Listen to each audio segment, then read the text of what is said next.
Hello friend, नमस्ते। मैं आप सभी के लिए एक बहुत ही प्यारा सोहर का उठाना लेकर के आप लोगों के बीच में उपस्थित हुई हूँ। जैसा भी लगेगा कमेंट बॉक्स में आप ज़रूर लिखिएगा।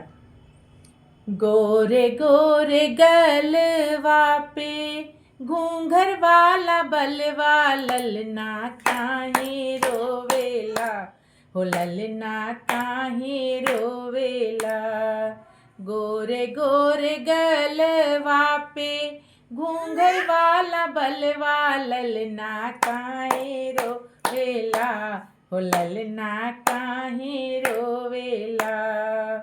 तनी एक सासुरानी लाल के उठाइला हो, नेहिया लगाइला हो, नाही त सासुरानी देव कानी कौड़ी, हमरा जियरा जरला, हमरा जियरा जरेला। तुहरी देख के रनिया हमरा जियरा जरेला, हमरा जियरा जरेला।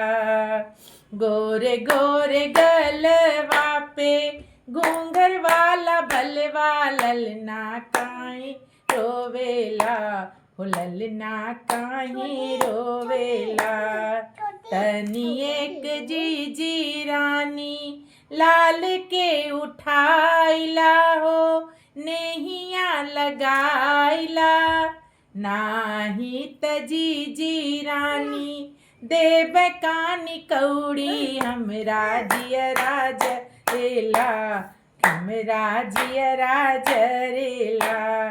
तुहरी देख के चलनिया हमरा जियरा जरेला, हमरा जियरा जरेला। गोरे गोरे गलवा पे घूंघर वाला बलवा, ललना काहे रोवेला, हो ललना काहे रोवेला। गोरे गोरे गलवा पे घूंघर वाला बलवा, ललना काहे रोवेला, हो ललना काहे रोवेला। तनी एक ननदी रानी लाल के उठाइला हो, नेहिया लगाइला, नाही त ननदी रानी देव कानी कौड़ी, हमरा जियरा जरेला, हमरा जियरा जरेला। तुहरी देख के चलनिया हमरा जियरा जरेला, हमरा जियरा जरेला।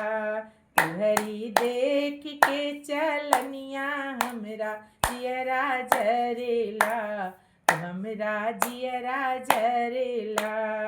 गोरे गोरे गलवा पे घूंघर वाला बलवा, ललना काहे रोवेला, हो ललना काहे रोवेला, हो ललना काहे रोवेला।